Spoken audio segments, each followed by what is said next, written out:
Welcome to the bold analysis.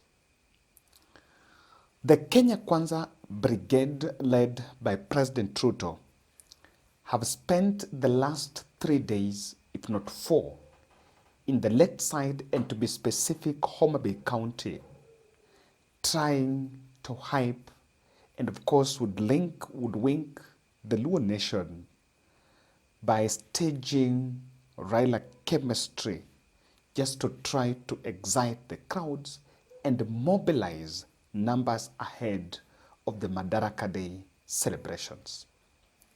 So in this podcast, I want us to take a different approach. And there is a question that at the end of the day, we'll get an answer to. And I want to get your feedback on this, your thoughts on this. Do you believe that William Ruto is developing Luo Nyanza, or he's just there to make the people feel like they're being developed? What is between the two? Because at the end, by the time we come to the end of this podcast, that is one thing we'll find out. But before we delve deep into that, I want to still remind you and say thank you for supporting this podcast. I'm still shooting this video in Shinyalu. I came to Shinyalu this Saturday to help this granny here, Deborah. And I wanted to look at her, the photo you're seeing here. This granny was burnt, alichomeka.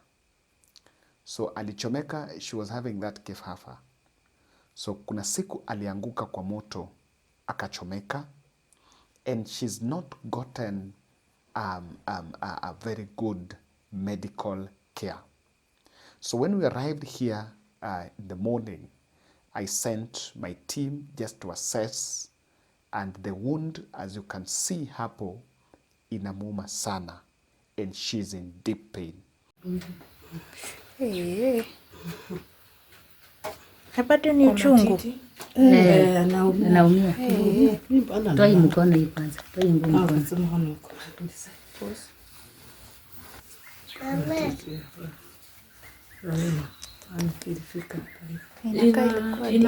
Inauma na ndani, ama inauma na ndani. Hii mkono before ulikuwa unabeba tu mzuri.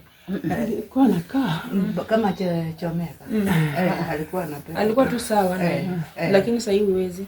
So there is an urgent need for her to get attention, and I've planned that on Monday we should be able to take her to the hospital. And then apart from that, this house you are seeing is her house. So alikuwa anaishi hapa, fa kuishi hapa, hii ndio nyumba yake. But hiyo nyumba iliharibika after mvua ilinyesha. So she also doesn't have a house. And what we've opted here is to do to achieve two objectives. Number one, we want to start building for her from Tuesday. So that from Monday tutaanza kubuy materials, on Tuesday tuanza kumjengea nyumba, after kumpeleka hospitali on Monday atibiwe. So, and you can look at that age. That granny is forced to kwenda kulala kwa nyumba ya mtoto wake. The son, I'm told is the last born son wake, who, because that is the only available space. So what we are also planning, hata ukimona kwa hiyo miaka, we are planning to build for her a house, nyumba yake, na pia tuende kumpeleka hospitali.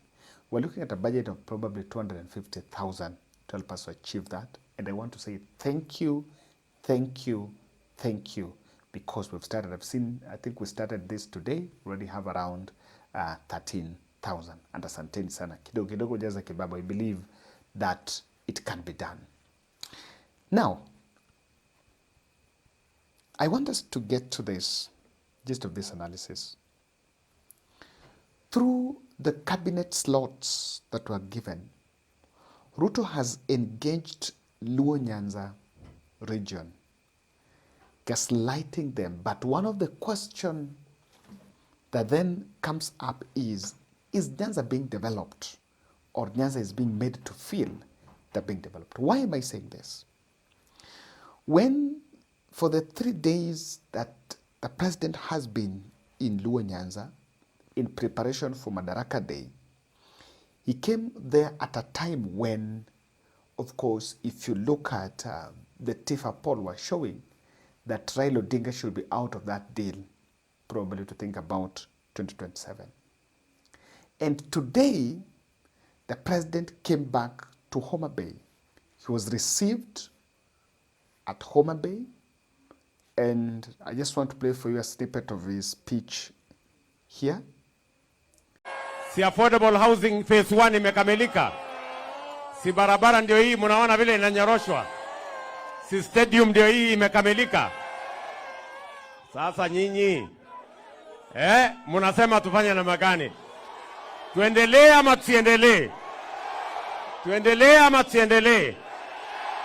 Niliwaambia wale majamaa wa ukabila na chuki na mambo ya kisirani ya kwamba hatutawapatia nafasi kwa Kenya hii. Baba na mimi tumekubaliana tunaunganisha Kenya iwe moja. Na tutamaliza siasa ya ukabila na siasa ya chuki na siasa ya mambo ya kisirani. Tuunganishe Kenya iwe moja. Nyinyi watu wa Homabay mnasema tuendelee ama tuendelee bwana? Tuendelee ama tuendelee? Tuendelee na kazi. Tupange maendeleo. Tupange blue economy. Tunyoroshe maneno. Vijana wapate kazi. Mnasema tuendelee? Hebu nione wala wanasema tuendelee. Si ndio? Wale wanataka kutuambia tufanye siasa mfululizo, mimi na baba tumewaambia kwamba kazi bila break. The crowds that were mobilized by the governor. Upon arriving, he went to the state lodge. But I want to tell you, Homabay State Lodge is a new state lodge that has been built, and there are people within Homabay, or even you check the way people talk on, and they feel that is development for Homabay. And they are meant to believe that is development. Until now, I think we need to define what exactly is development. Then, walipoenda, from there, the grassroots team were mobilized, MPs and some other people were mobilized to meet the president, where he had a lengthy conversation, and he was the only person who was talking. There was no back and forth. No MPs or no even governor or any other elected leader spoke in that meeting. That's reliably what we've been informed, that it was one way. He was the one who was lecturing them on what he wants to do. So this meeting took probably 1 hour or so. And after that, the team dispersed. And by 9 p.m., the Raila Odinga Stadium, the Homabay Stadium, which is now, we understand, was being hyped in Mtandao, that stadium is just expanded to 20,000 seater stadium. 20,000. 20,000. And that stadium is now full, because after that mobilization.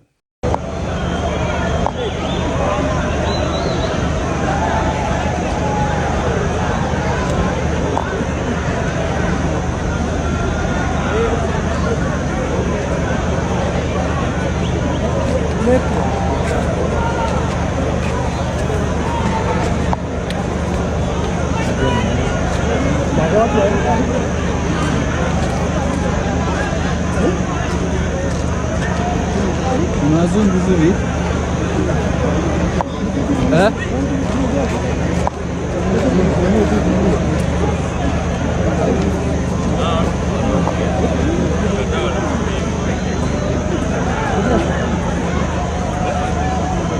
Sasa tulisema mlango mbili zitafunguliwa. Lazima. Hii ni nakula. Hata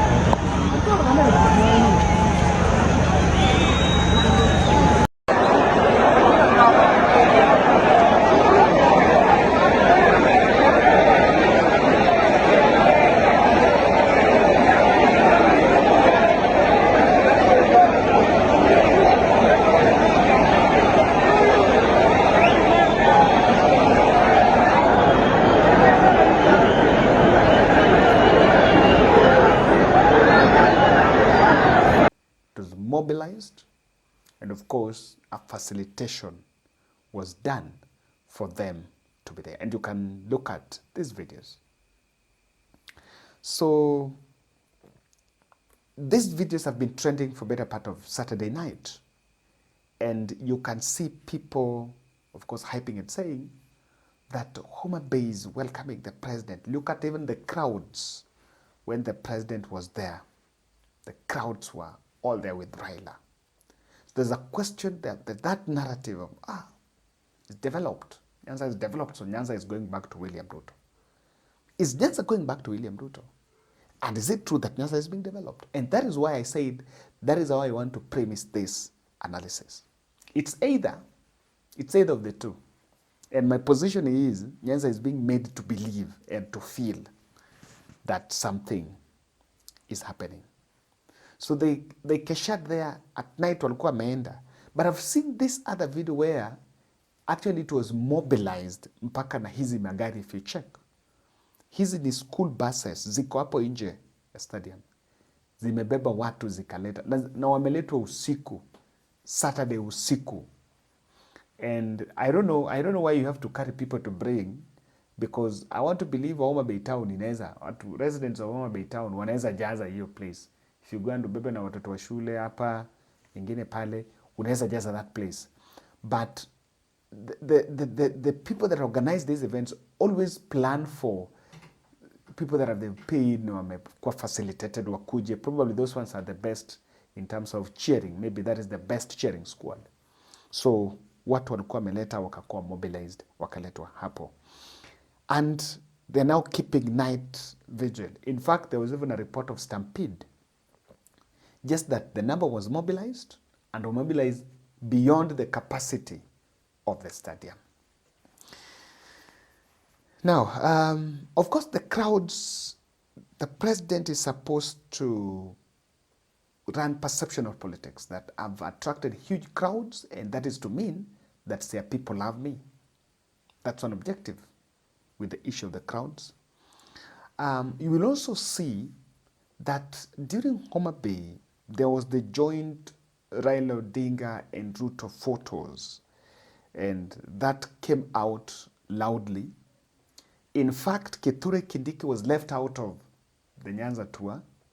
I will not be shocked tomorrow if there will be a protocol breach so that Raila can be made, Raila can be elevated before Homabay residents if he chooses to attend, and I believe he will attend, so that people can feel like Raila has been elevated. And that is why I said in my previous video that William Ruto should leave Raila to go and rest. The issue of using Odinga to legitimize power, I don't think that trend in the long run, it is going to be very viable. So those are kind of strategies that are going to be used.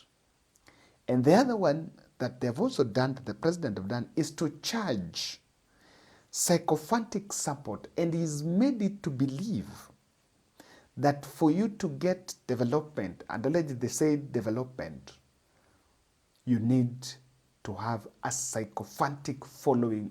You must be a sycophant.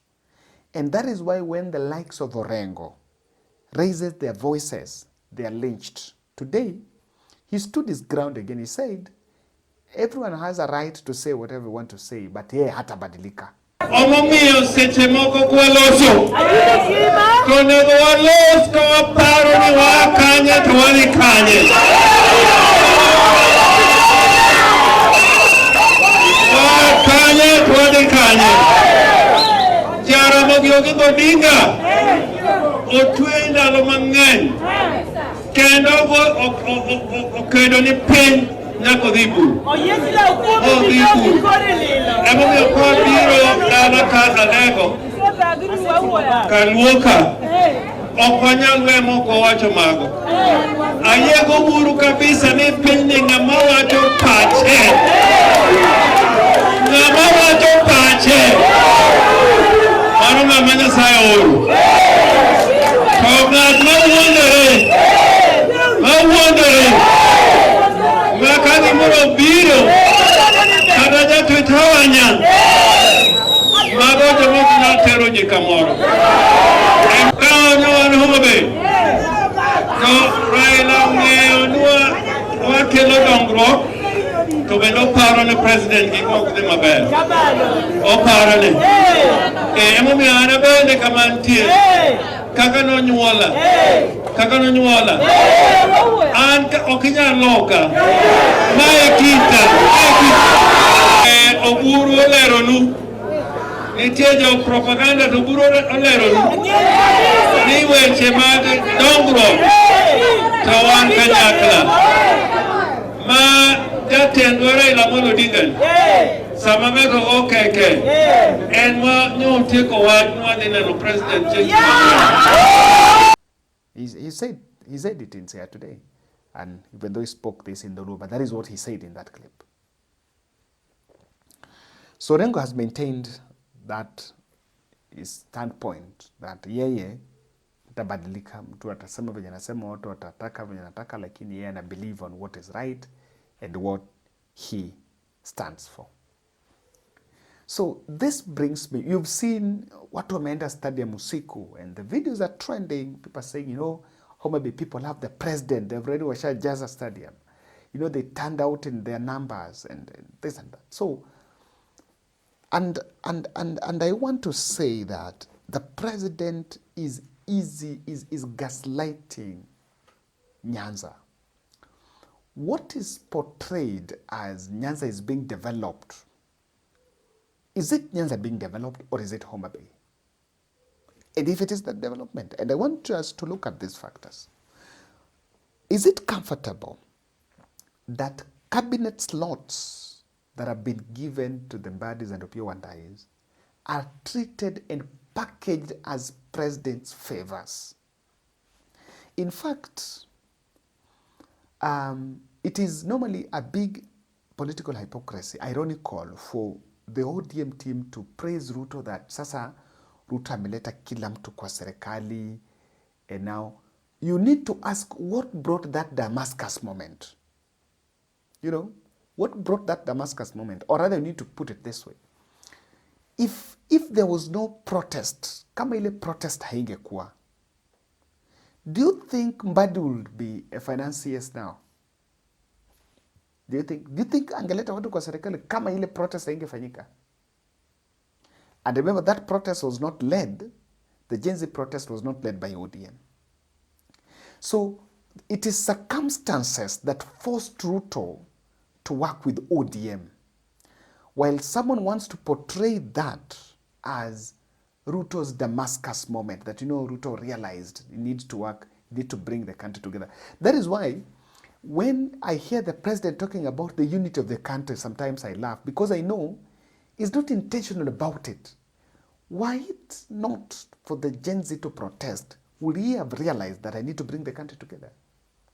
And that is why the issue is not about bringing the country together. The issue is about bringing tribes together that can vote for his second term. Now, Mbadis have made cabinet look like that is the ceiling of the Luo nation. And that's why I still have a lot of respect for the late Ogola, the man who came from our place. CDF, become the first CDF. In fact, until his death, we never made any noise about it. Yes, we never made any noise about it. And he was loved across. Now look at Mbadis and they behave as if that is the best. In fact, they make it look like in 2027, the Luo nation should not think about one day even becoming president or even going for anything bigger. Wow, amepata hiyo finance, so and so. And the challenge here is they will give William Ruto an easier bargain. And you know what's going to happen? Odinga and his crew might cheer Ruto to second term. And after Ruto getting second term, the focus will be on 2032 and the whole thing now changes. Number two, another point of gaslighting is the affordable housing issue. Is it a coincidence that the president went to Kibera and gave keys Then the next stop was Kisumu. Then the next one was Homabay. Number one, in Kibera, those who've got houses are not people who can earn. But you need to do Kibera because money was in Kibera. So those would feel, tunafanyiwa kitu. You come to Kisumu, then there is Makasembo, which is not a project of affordable housing. It is done by county government and LAP fund. But the president comes in the picture and the Kisumu residents are made to believe that tumejengewa affordable housing, which does not belong to them anyway, which they can't, not the hustlers down there that can afford. You come to Kisumu and Raila Odinga family has a contract with Gulf Real Estate from the coast to build LV Marina. But then you make it look like you launch it as affordable housing and even say that Raila has donated land, when in real sense it is a private partnership between Odinga family and the private developer. Then all this, you go to Homabay. Homabay, affordable housing units are up there. Do you want to tell me, ideal, mjaluo mwenye anaishi Homabay, anaweza enda kulipa hiyo nyumba for 30 years, it is I will own the home. Is that his definition of a home? That is not his definition of a home. And then you call that development. Even though I agree that when these constructions are going on, there's some people that are getting jobs. Is it ideal? That's why I call it gaslighting. The third issue is this. Muddy pitch on Homabay roads. There is Ring Road is complete. Rusinga Ring Road is complete. I know that road. I've gone to Rusinga. I know that road. It's complete. This one that was launching Magina, amesema make 700 million. But I need to, and then when he's talking about it in Homabay, the whole Nyanza should think and should feel like they have been given, they are part of it. Show me a single road in Siaya that has been funded inaendelea sahi. A single, tu moja. And without even mincing our words, our stadium in Siaya, pesa yake ilikuwa directed somewhere. Tusifanye tu chochezi. So, Muddy pitch on Homabay roads. It is just one or two roads in Homabay. And then you make it look like, yes, Nyanza. Gaslighting. The other one is the fish market. Yes, a shed has been built there. But do you know, samaki inatoka Homabay inaenda kuwa processed in Thika. Why don't we have that company around that place?